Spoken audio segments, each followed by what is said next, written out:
welcome to Zone 1, being an ally, stopping Asian hate.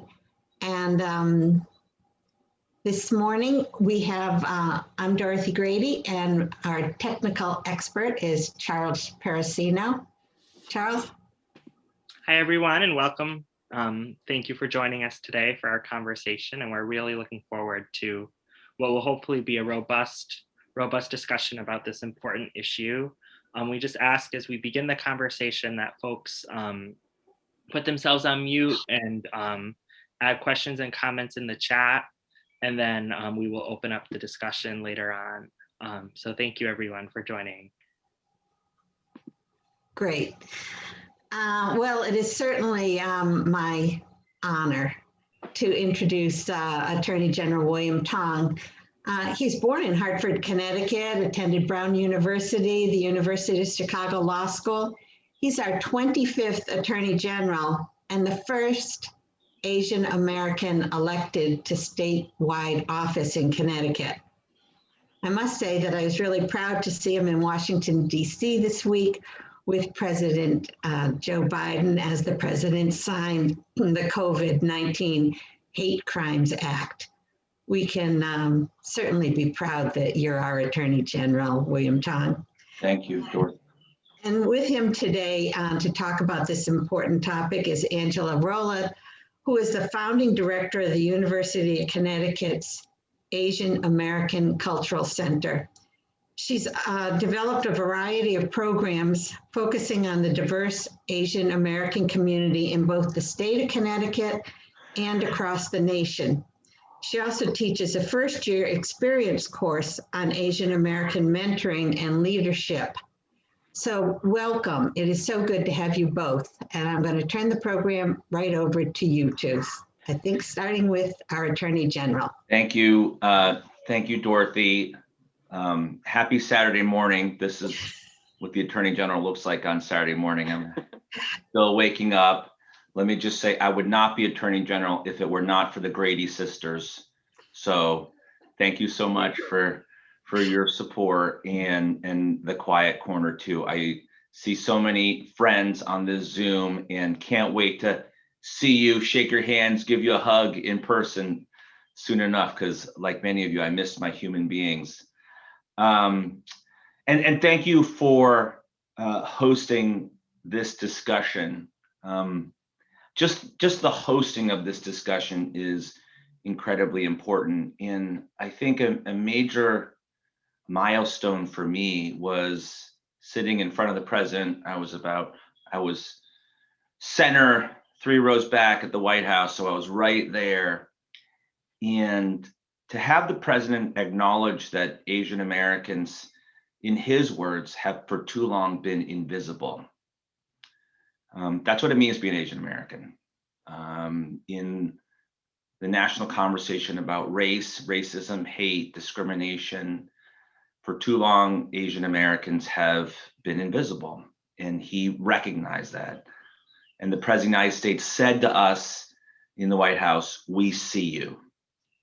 And that was a huge moment for me, just as a Chinese kid from Hartford. And then to see the first Asian American Vice President of the United States in Kamala Harris, a former Attorney General, I should note, is always a thrill. I wish I could say that I was the first elected Asian American Attorney General in this country. I can't say that because she screws the whole thing up. So it was great to be with them and the speaker and Grace Mung and Senator Mazie Hirono, who led the way in the House of Representatives on the COVID-19 anti-hate crimes bill. And of course, you know who else led the way on it? Senator Blumenthal. So I had a great opportunity to spend some time with him in the White House, in the West Wing. It was a real, it was a thrill to be there. So I just talked about how Asian Americans are invisible, and there's so much for me to say, and I don't want to start off by monopolizing the conversation, but I wanted to share of all the experiences I've had, and there have been many, and Angela has many stories, it's kind of hard to figure out which one to tell. But, sometimes I'm asked how it impacts me. And sure, as your attorney general, I get my fair share of trolls on Facebook and Twitter, and people call me names and they make fun of my last name and they accuse me of being an agent of the Chinese Communist Party. I'm routinely called the Manchurian AG on social media, things like that. But, as an Asian American, as your attorney general, to a certain extent, I'm used to it. And I guess as an elected official, I sign up for some amount of abuse. So I can deal with that. But sometimes there are moments when it just is a punch in the gut. And I wanted to share one moment. I think it was 2015 in the previous reckoning. And I say that because we've had many opportunities to get it right on racism and race and hate and police accountability, and it's still a work in progress. The previous time was when, as the chairman of the Judiciary Committee, I led debate on the excessive use of force law. 2015, I think. That was after Ferguson, Staten Island, Baton Rouge, Baltimore. So I stood on the floor of the House, and I was leading debate on this important piece of legislation, to deal with how we deal with officer-involved shootings. It was the first time as a state we'd invested resources in body cameras. That was that law. And during the debate, we had a discussion about race and communities of color. And one of my Republican colleagues asked to speak. This is, all of you know, CTN is on, the mics are on. We're going back and forth through you, Mr. Speaker. And one of my colleagues asked, through you, Mr. Speaker, do Asian Americans even count as minorities and people of color? And that's what Asian Americans go through every day. So I obviously threw back pretty hard, but that is just a little vignette or snippet into how we're seen in this national conversation. And frankly, it wasn't until 6 Asian American women were murdered in Atlanta. And then we see, not many days afterwards, videos in New York, in California, and the horrific video of the woman being pushed to the ground, grandmother, and kicked to within inches of her life, or the video of Yao Pan Ma collecting cans because he had lost his job in a Chinese restaurant, also brutalized and put into a coma. So I think this is about allyship and about how all of you can help and recognize Asian Americans and be helpful to our community, help protect us from hate and hate crimes. The first thing you can do is to see us and understand that this happens in our community every single day, and that people in our community struggle. Many people don't know in New York City, the poorest ethnic and racial group is Asian Americans. People don't know that. It's true. So, and it's not just about New York City. This is an issue in Connecticut. Asian Americans have for a long time been a part of our community here in Connecticut. We have suffered racism and discrimination here in Connecticut, even though we've had Asian Americans in Connecticut since before the US Civil War. We had a Chinese American fight on behalf of the Union in the US Civil War, and people don't know that history. So I want to turn it over to Angela Rola, who runs the Asian American Center at UCONN, and ask her to share a little bit of history because it's instructive of how the center itself came to be. Angela and I have been friends for a long time, and she's done incredible work in, first of all, caring for the Asian American students at UCONN, but really being a force for our community. So Angela, take it away. Thanks, William. Good to see you. And Good to see you. good morning, everybody. I am speaking to you from Willington. I am a Willington resident, so I am part of the Quiet Corner. A little bit of background about myself. I am a second generation Filipina American. I was born in New York and raised in New Jersey. Don't hold that against me. But I've been here in Connecticut since 1986. And I've lived all over the United States. I think the most interesting place I lived was in Kodiak, Alaska, but that is a whole other story.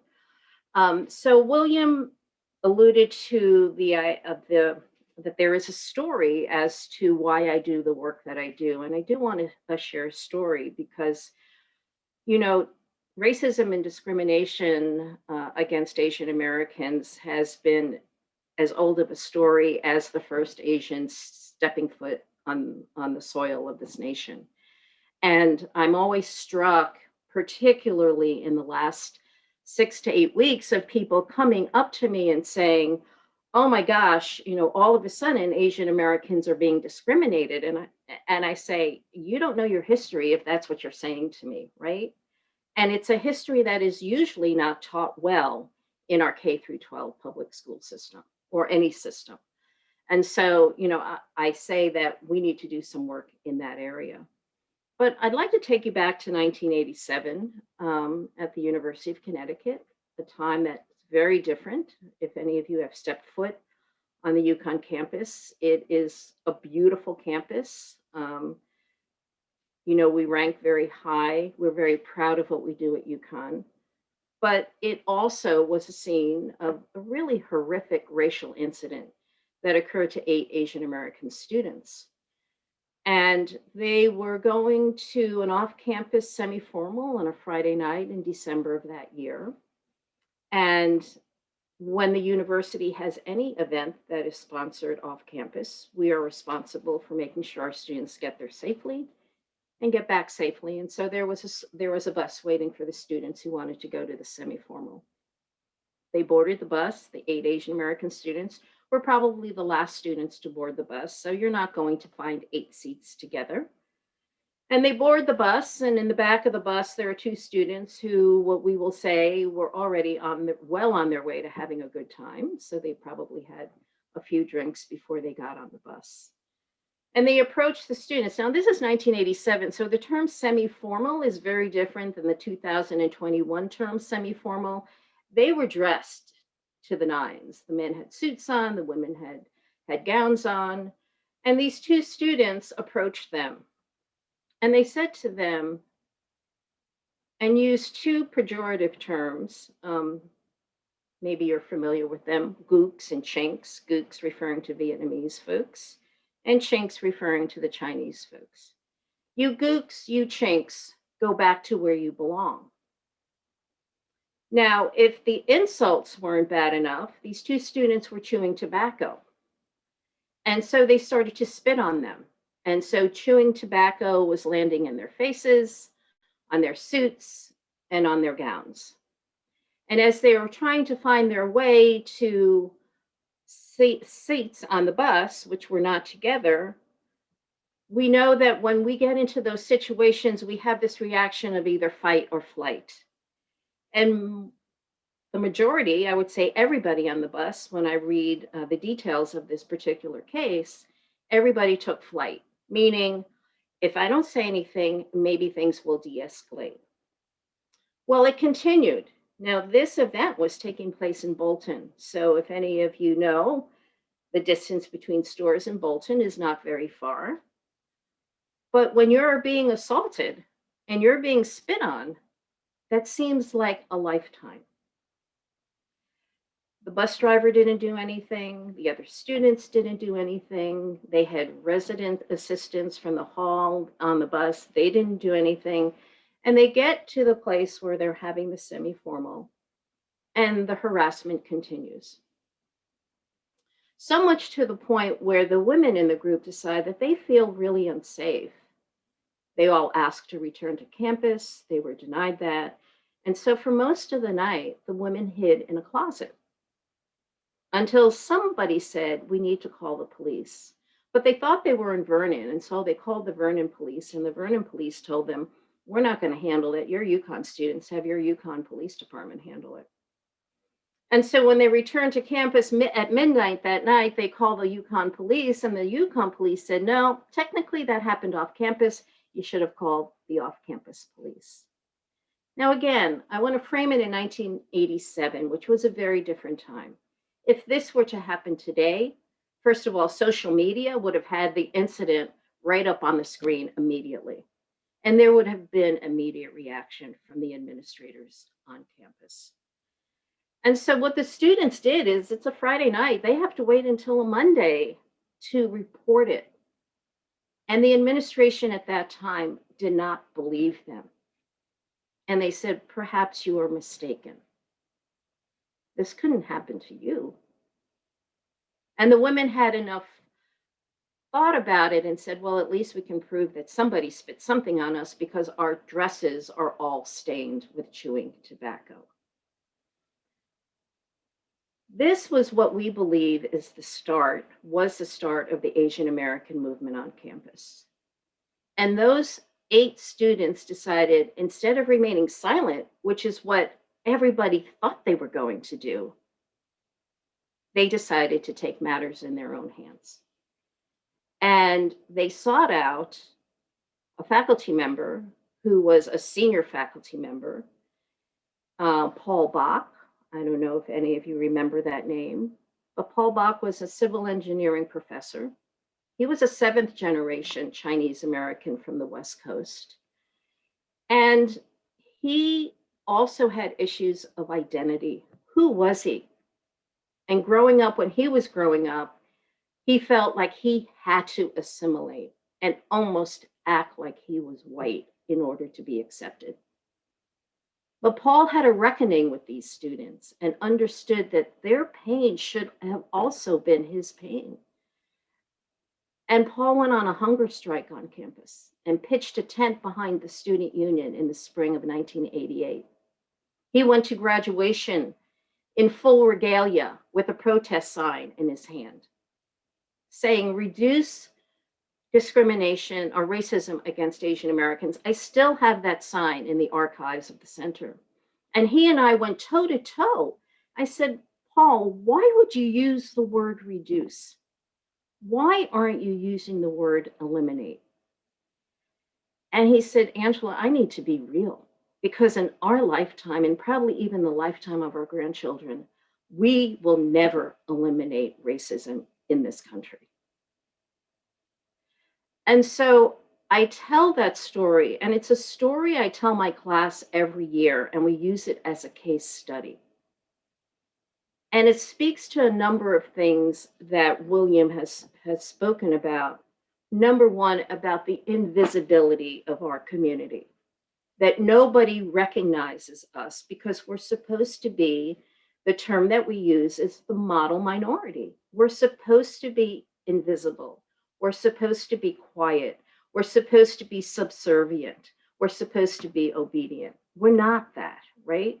The problem with using the model minority to assign that to a group of very diverse people is that there's the other side of that coin. And the other side of that coin, which we saw what happened in the 1987 incident, is being viewed as perpetual foreigners. I was born here. English is my first language. I'm a product of American schools. And it is only until I travel outside this country that anybody views me as an American citizen. The question that I get, and I understand it, and many times it's a very innocent question, but it's a question that I know that sometimes can be embedded with racism, and that is, where are you from? Meaning, your face is not something that is familiar here. I couldn't be any more American than all of you who identify yourselves as American in this space. And so the fact that you have asked William and me to be here with you, this is the start. Hear our stories. Listen to us, right? I just want to ask you this question. I was talking to a group of students a couple of weeks ago and gave them a little quiz, but one of the questions I asked them was, I want you to write down how many Asian American teachers did you have in K through 12? And in a group of 40 students, only 2 students had one teacher. One teacher.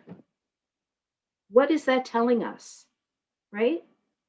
And so, there's a lot that we need to talk about.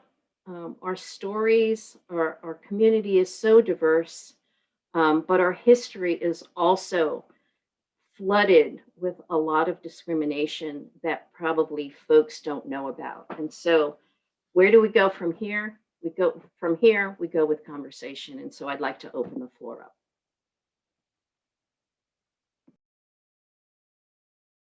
Thank you, Angela. Let me just, before we open it up for questions, I think it's really important. You just said history that people don't know about.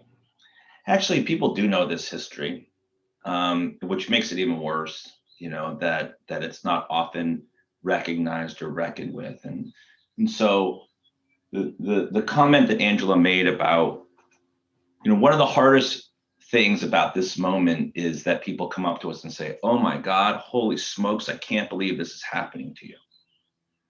And I said, why can't you believe it? Right? Unless you haven't heard of the beating death of Vincent Chin, which was the subject of an Oscar-nominated documentary. And you don't even have to go that far, right? The Indian technology workers that were murdered in Kansas, or post 9/11, all the Muslim Americans and Sikh Americans who were scapegoated and people were murdered and brutalized during that period. So I think people, by and large, they have heard of the Chinese Exclusion Act, and that's not something that people recognize as part of our history for some reason. And then, of course, everybody should know about the legacy of Japanese internment, right? Where we, as a country, put 125,000 Japanese American citizens in camps on American soil, right? You want to talk about separating families from their children, right? And breaking up families and putting them in camps. We didn't just do it under the Trump administration, right? And speaking as a Democrat, the 2 people responsible for that policy, Franklin Delano Roosevelt and Earl Warren, okay, as the Attorney General and Governor of the state of California. And we incarcerated 125,000 citizens because we blamed them and scapegoated them for Pearl Harbor and World War II. And I think one more point I want to make is what's hard about it is the reason why I think, and I think Asian Americans know this, the reason why these instances aren't recognized as being as unjust as they are and were is because still there's some whiff of people thinking those actions were justified,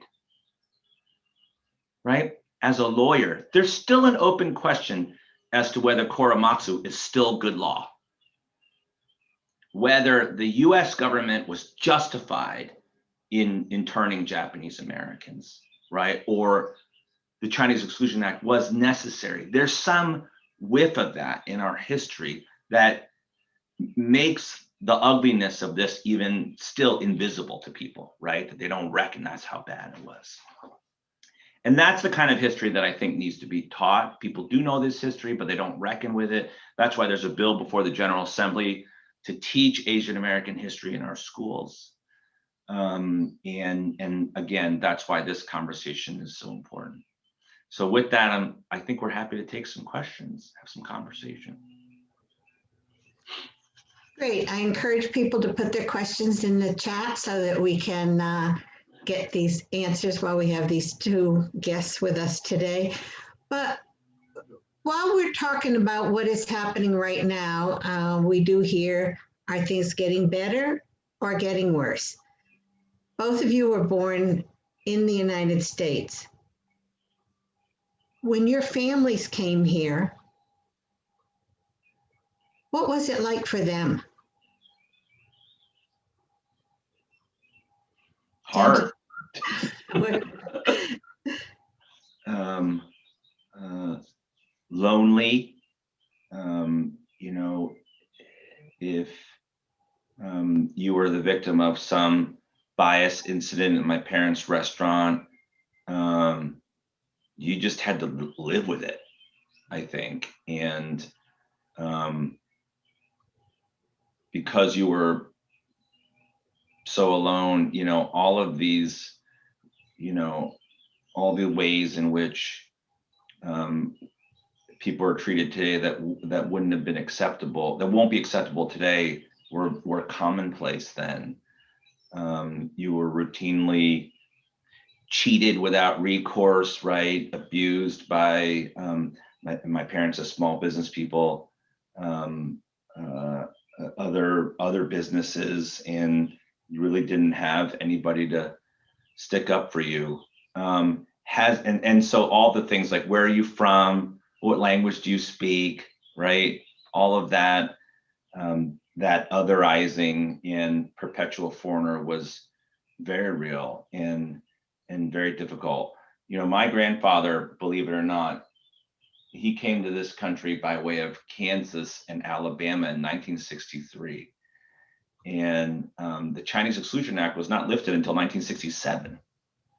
And so it was really hard for him, and somehow they found their way to Hartford, Connecticut. Has it gotten better? Of course, it's gotten better, but what's hard for us is many things are still the same. And I want to share a story because this is a group of Democrats who most of you, I went through the first contested convention for Attorney General together, and we went through the first contested primary for Attorney General together. And in 2018, I called the delegate in the center of the state. She, a woman and a lawyer, was a member of town committee in the center of the state and a delegate. And you would expect a woman, lawyer, Democrat to be fairly enlightened. So I called her up and I said, hey, I'm running for Attorney General, would love your support. And she said, William, you have done great things in the legislature. I'm so impressed by your work on gun violence and domestic violence and criminal justice reform. And I said, thank you so much. So I can count on your support then at the convention. No, I'm sorry. I said, why? You said you like the work that I've done in the legislature. Oh, I do, but I can't support you. You just don't look like what I think an attorney general should look like. Wow. I don't think she was the only one, right? And the women on the call know what that feels like, for sure. So have things gotten better? I guess, but there's still so much more work to do. Angela, did you want to? Yeah, just quickly, my folks, my dad came at a time when the Philippines was still a colony of the United States. So he came in the 1930s. And my mom came right after the war. And my dad was a photographer. So I have this wonderful archival social history of New York City through my father's photographs. It was very interesting to see their parties were all Filipino men, but there were no Filipino women because they were not allowed to immigrate at that time. And my mom came on a very special visa, if you will, to visit. And that's how they met, because there were only Filipino men here.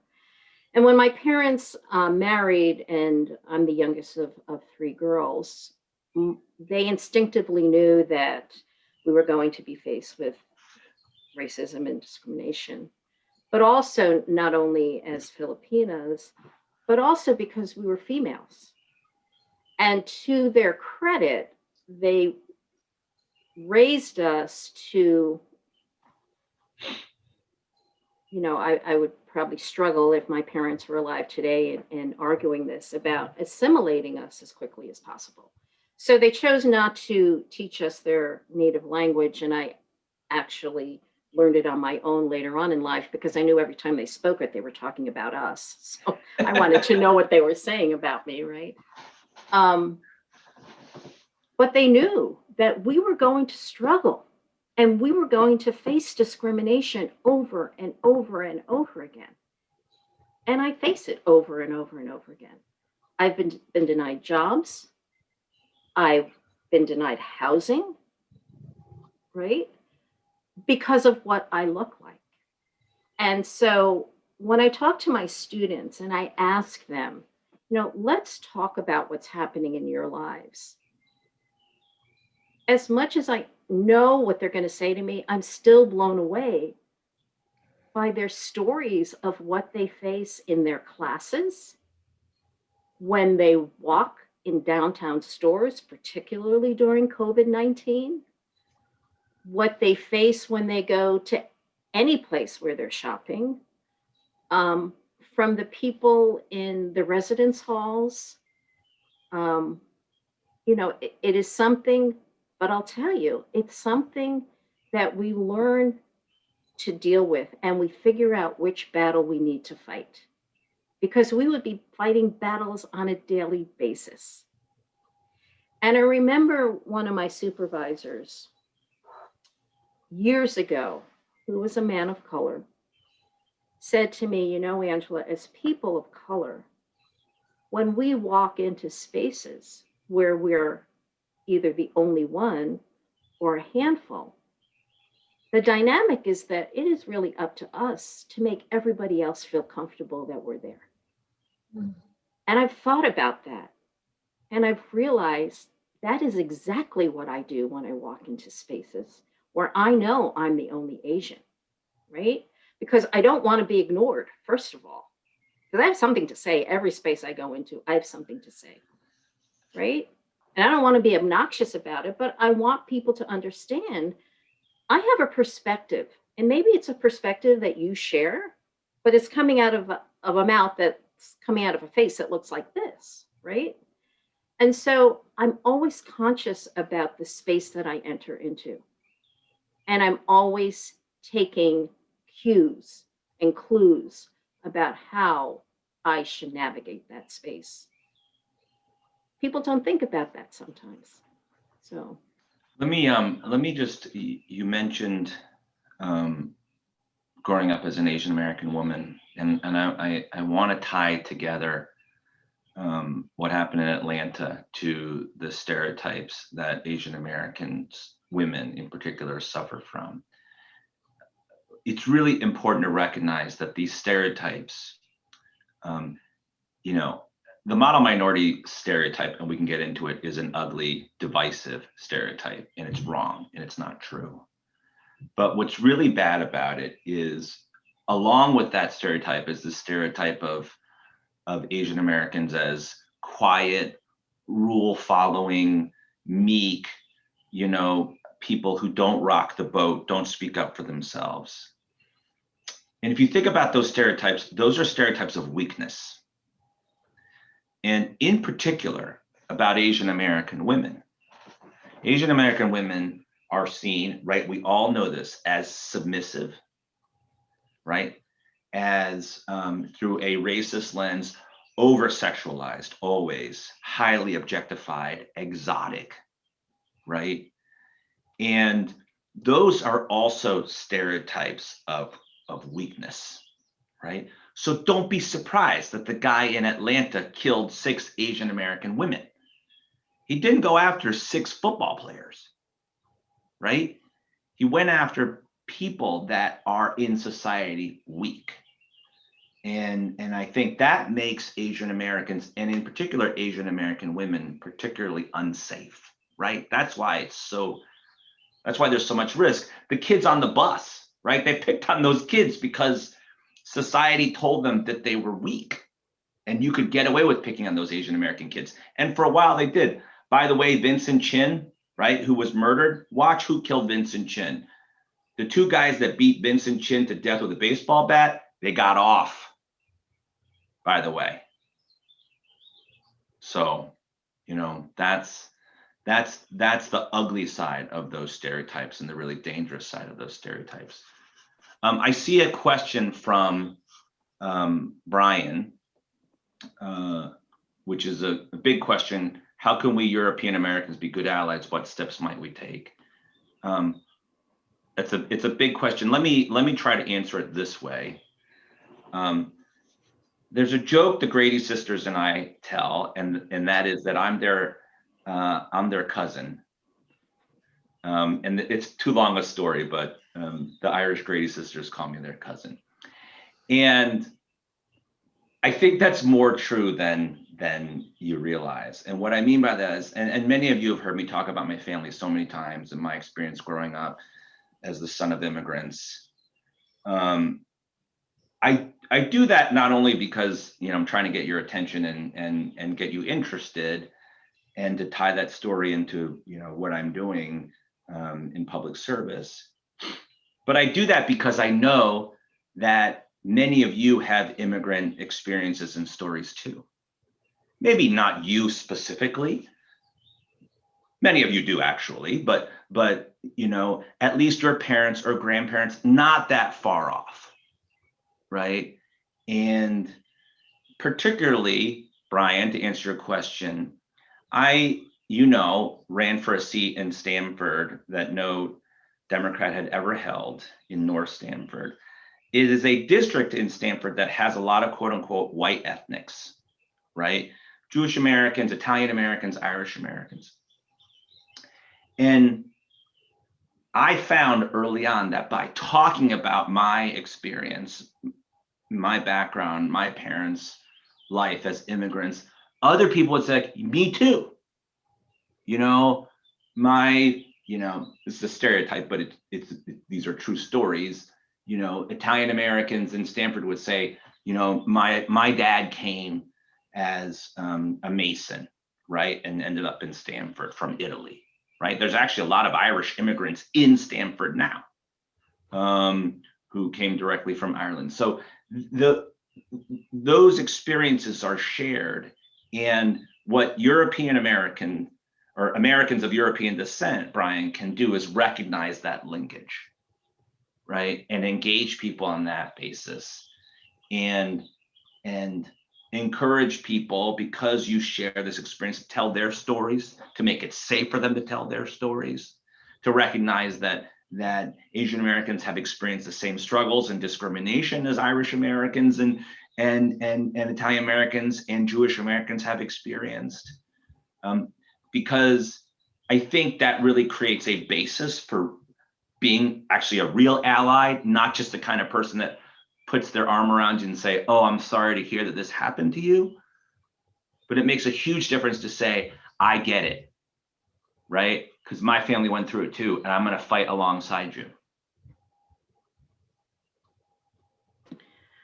So I see that there are the other two, there are two very similar questions that are posed by Charles and Marie. We can get to that. I just want to acknowledge Mark's story about his college roommate. Yeah. That's a great story, and I do think that is the type of experiences, speaking to what William was saying, instead of being sympathetic to everybody's, we really need to be empathetic and put ourselves in other people's shoes. You know, combating the model minority myth is number one is understanding it and then talking about it, right? Explaining to people what it is. And I know that in the 169 towns that we have in this state, that they're getting more and more diverse, that we're seeing Asians moving into areas of the state that they've never been before, right? Particularly here in the Quiet Corner. Eastern Connecticut. Yeah. You know, I've been doing an outreach program with the Killingly school system for the last 25 years because there was a large Laotian refugee population that came into the state in the 1990s. And, you know, somebody, a store's resident who worked up in Killingly came to see me and said, I just want to be able to bring these kids down to something because they need some cultural immersion, which turned into a 25-year mentoring program for particularly aimed at the Laotian kids, but now includes a diverse group of students from not only Killingly, but from Wyndham. And what we're trying to do in that program is now we have Laotian and a few African American and African and Latinx and white students, and they're all talking to one another and they're all sharing the stories.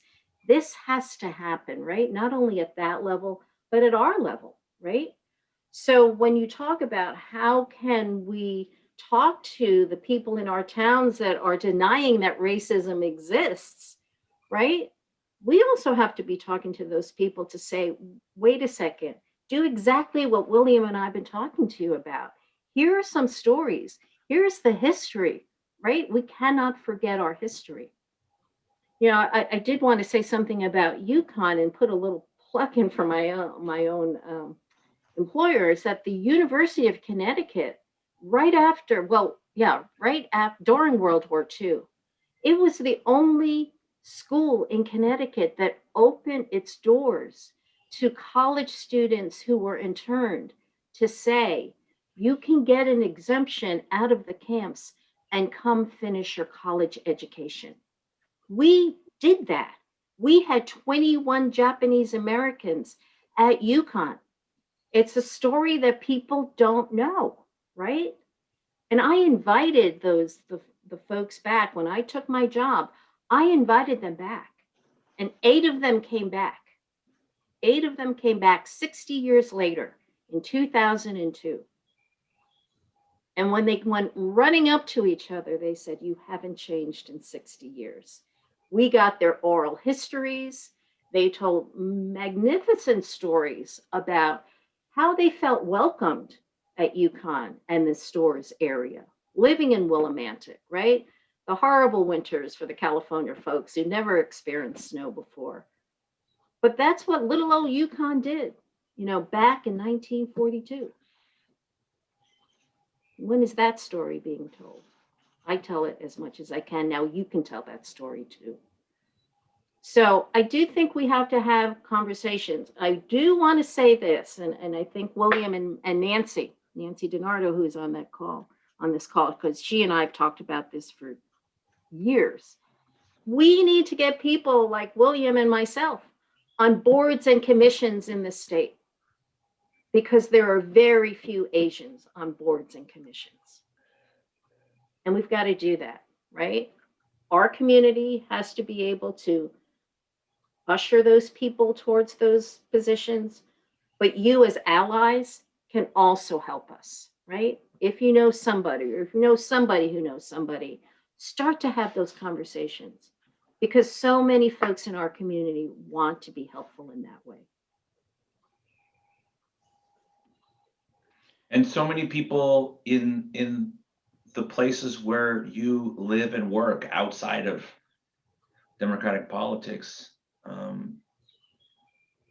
I think it's as easy as and as significant as just reaching out to them and being there for them and seeing them and recognizing them and asking how they're doing and having a conversation in the break room about these issues.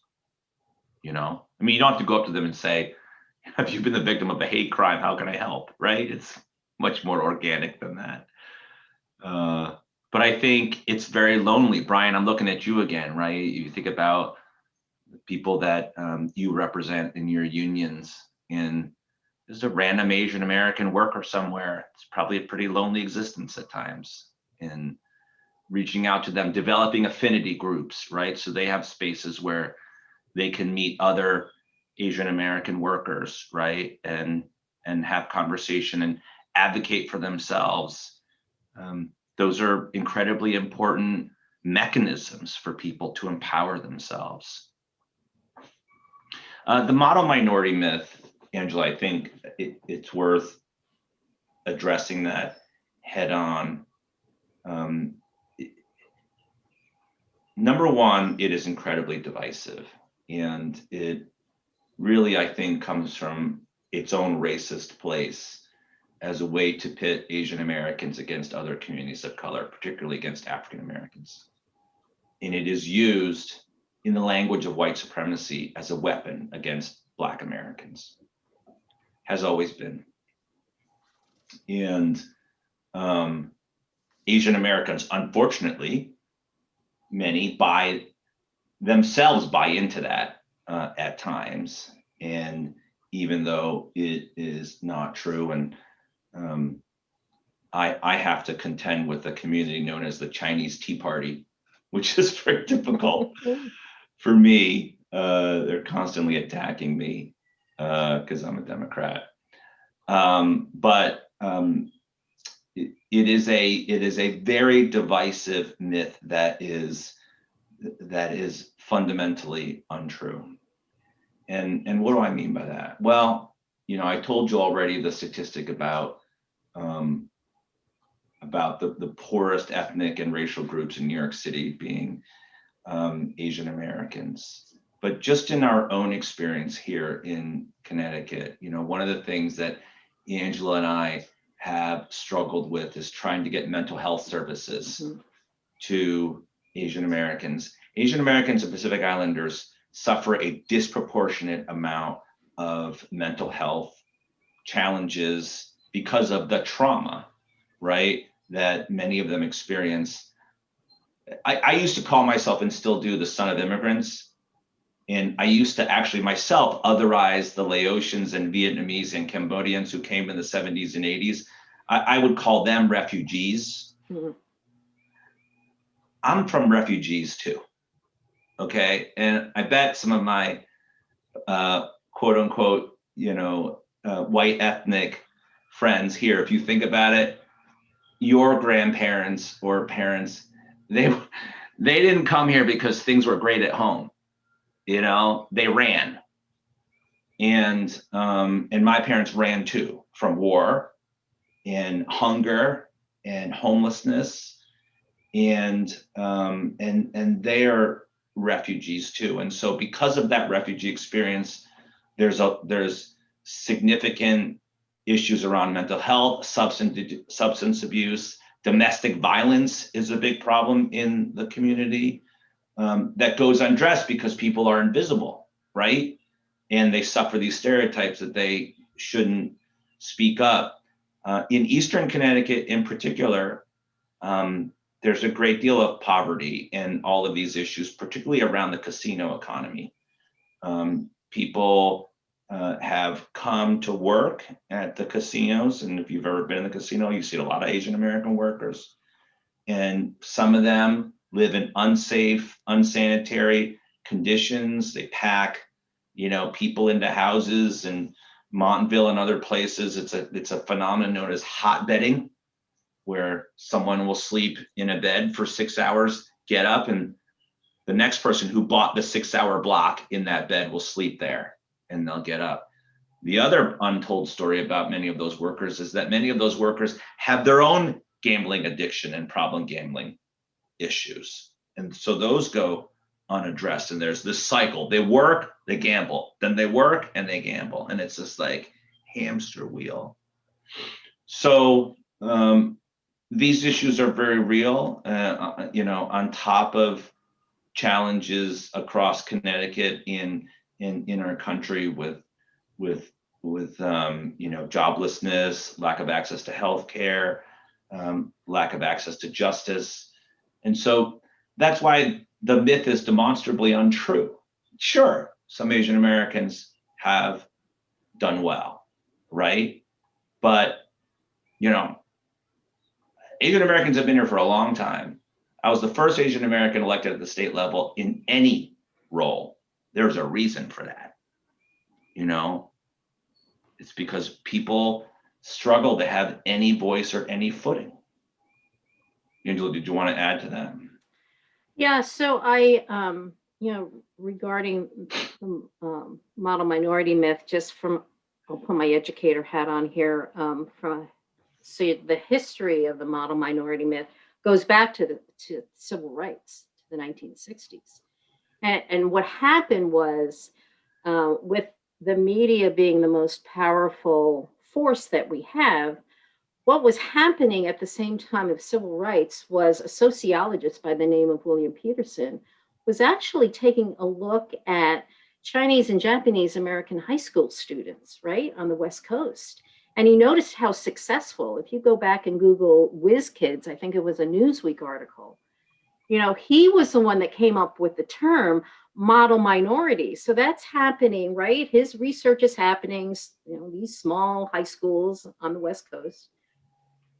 And the media then clamps on to this term of model minority and then applies it to what's happening during the civil rights and just said, wow, if the Black and brown people could just act like Asian Americans, we would just all get along. That's where the model minority myth term started. So we're now 50 years later, and it is still plaguing our communities. So I always tell this story because it's I think a really good way of showing how the model minority works. So students are sick of me talking about the model minority. So one November, I think it was November, probably October, a student came to see me and he said that he had left one of his general requirement classes that only had a midterm and a final. That was the requirement for it. And he had failed the midterm. And he said, Angela, I failed the midterm. And I went to see my professor and I said, look, I failed your midterm, and I don't know if I'm going to get through your final, but I cannot fail this class. I need this class. I'm due to graduate. I cannot come back. I can't afford to come back and retake this class. And my family is expecting me to go home and help with the family business. He said, and you're not going to believe what this professor said to me. He says to me, well, I was really surprised that you failed that midterm because in this department, we hold Asian Americans to a higher standard. That, my friends, is a perfect example on how the model minority works because it disadvantages everybody in that space. So if I was in the class and William was in the class, that professor would expect, those are the A students. But the rest of you all, not so much because you don't look like the two of them. And that's the story I tell all the time because you couldn't get any clearer about how the model minority myth is just disadvantages everybody. And so, I do think if you're going to tell that story, I have permission for you to tell that story again. I didn't name any departments. I didn't name any people. But it's something that happens on a regular basis. And it's that embedded, that implicit bias that's going on back there that people have bought into. This has been really a wonderful conversation. And there's a lot of allies on this call. And we'd like to continue this conversation and ask you both to reach out through Chris Pitts. Really personally, a few years ago, my son David married a wonderful woman from Vietnam. And it wasn't until these last few months that I ever thought about the danger she might be in going to the grocery store with my little grandson. Yeah. And now it's in my head. Yeah. It's chilling. It's hard. Dorothy, after the attack of the folks in San Francisco and New York, my oldest daughter, who lives in Tucson, she was sobbing, and she called me and she said, please don't leave the house. 2 days later, what arrives in the mail for me is pepper gel spray with a note pleading for me to keep this on my person every time I go out. And that's real. That's real. And I'm forever looking behind me and looking to my sides. And that's real for me. We have a lot of work to do. We're going to close now. We're going to be putting people in the waiting rooms. People are welcome to join us back here at 10 after 12 to hear from Congressman Jim Himes talk about cybersecurity. Chris Pitts has recorded these presentations, and in a few weeks, for those of you who missed it, friends, you can watch it again, have your friends watch it. But for both of you, Attorney General Tong, and for you, Angela Rola, please stay in touch, send us more information, tell us what we can do to help with this terrible, terrible situation. Thank you. Thank you very much. Good to see everyone. Thank you. Bye.